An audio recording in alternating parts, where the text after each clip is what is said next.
I just realised I potentially should have finished eating my chocolate before I started talking.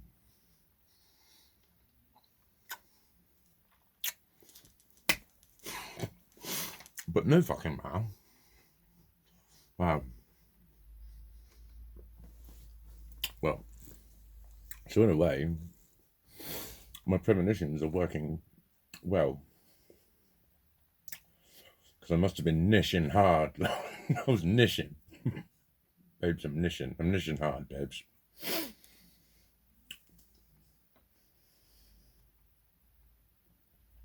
About, I was thinking, how long has it fucking been since my last psych appointment? Pretty sure it was here.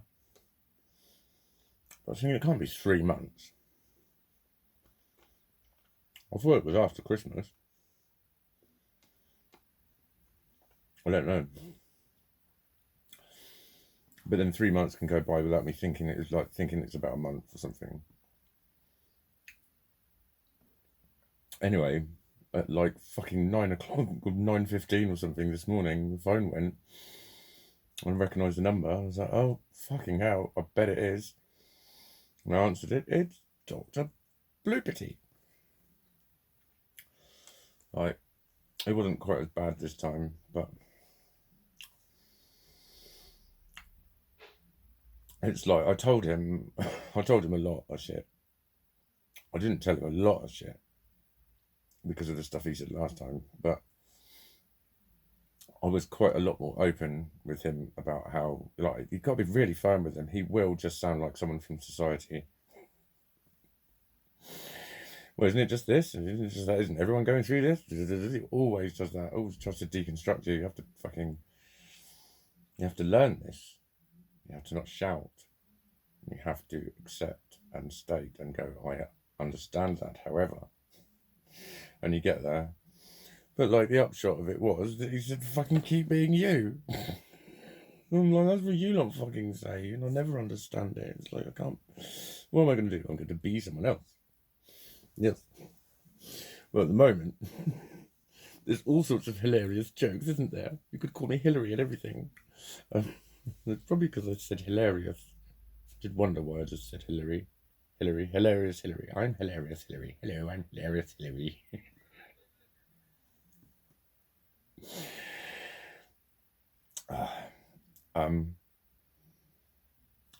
But yeah, it was like, you know that thing where you talk about something and he basically paraphrased it back to me as his advice.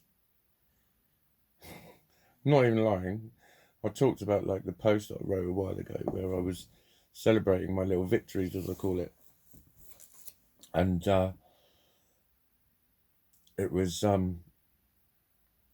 like, you know, I trained and I fucking hoovered and I did 2 loads of washing and I put them all away and I've done it, you know, and it was like, and I'd written on there, and that's what I was telling her. I'd written on there like, this might sound like fuck all, and I'm making a big deal out of something, and I've got to fight that in myself as well. Basically, I can't remember quite how I put it, but it was like, I've got to fight that urge in me to just say fucking what. But then that's what you have to do when you get this fucking to this level of fucking ability and function at a basic level. That's what happens, and then so you have to just. And it basically just said it all back to me like it was his advice. And, you know, if that's where you are, that's what you have to. And I was like, that's what I just said. What he said was, I was talking about all the different voices in my head and like a lot of the reasoning behind them and all that sort of shit. And he said, can I be another voice in your head? And I was like, fucking join the party, mate. And he said, it's about giving you permission to be you. And again, I was thinking, dude, everything that I have done recently has been fully in line with being me and no one fucking else. Like I always say, it's the being of me that's also the fucking painful bit. There's the bit that you fucking see and that you think is all of me. You know, the amount of times I get told I'm living my best life, and it's like, technically it's true. So I'm living my best capable life. But I'm not living my best life in the way that they mean it. They mean it that I'm literally killing it and there's nothing going wrong and I'm just, I've got the world at my feet and all that sort of shit. And it just couldn't be fucking further from the truth. But again, society thinks it knows everything and it judges superficially. It was quite funny earlier. I want to see the geezer again because he didn't fucking look all that. And I want to see him again. Because there's 2 counts I didn't fucking like him on. Like, again, I'm a parent and I'm not allowed to have an opinion, but I've got one. So, look at that. But this little boy was about 4 and he was running down the hill and he was running in a bit of a panicked state and he was saying, I'm cold. And I heard him sort of go, say something to him. And he was going, Daddy, hold my hand, I'm cold. And he got to that point where he was crying. His voice was starting to cry. And the dude, I could see him, he was starting to he had like his lunchbox in his bag and he was carrying his stuff. And then he saw me and he stopped what he was doing and he didn't hold his fucking son's hand. And I thought, you fucking twat. Literally, you fucking twat. He's not embarrassed. And the little boy was like crying, Daddy, hold my hand, I'm cold. And like, all right, he might have been being a bit of a wuss, but then society would say, well, you need to train that out of him because so they'd start being horrible to him because that's how society trains you to do something, is by being fucking horrible to you about it, basically. And I think I saw the little me in him. And like little boys, when they show that level of emotion, they're not allowed. But then the little boy looked at me like with utter, it looked like contempt, but he was a little boy and he had gone from being quite stressed and cold and wondering why his daddy wouldn't take his hand, even though he looked as if he was just about to. And he stared. He stared bad. And I just let him stare. He's a little boy. And then kids stitch their parents up a lot, don't they? He went, Daddy, why is that boy wearing that? And then, Daddy, are you laughing at that boy? At which point I fucking looked round and glared. Not the little boy. But I saw him drop his head and turn round the corner and he was about 5 meters away from his son at that point. And I just thought, yeah, and you'll tell that like it's, oh my God, what an embarrassing story. And you'll miss the point that you were just one shallow, creepy, weird, pathetic fucking cunt. At the same time, you fucking self-conscious prick. Basically, I don't even know the man. But just from that, it's too self-conscious to hold his fucking son's hand, so he lets his son fucking cry. Oh, but what if he's a windbag? It doesn't matter. You just fucking take his hand and you can fucking minimise it and just go, better now? Now you've got my hand? You can joke about it, but why would you let a child run and cry going, please hold my hand, and not take his hand? The fuck is that shit about? It's because he's seen another man, but then he's not sure if it's a man or not, and he's got to go, I just thought, what chance has that little boy got of learning the values of fucking proper values? Because a lot of people, that's how a lot of people get educated. Oh, and that's normal. It's okay as long as you laugh into your hand. They don't know, honestly. They've got no conception of anything that's going on in their life. Just don't do it in front of them or at them. You can say whatever you like. It's all right, really. We can all go.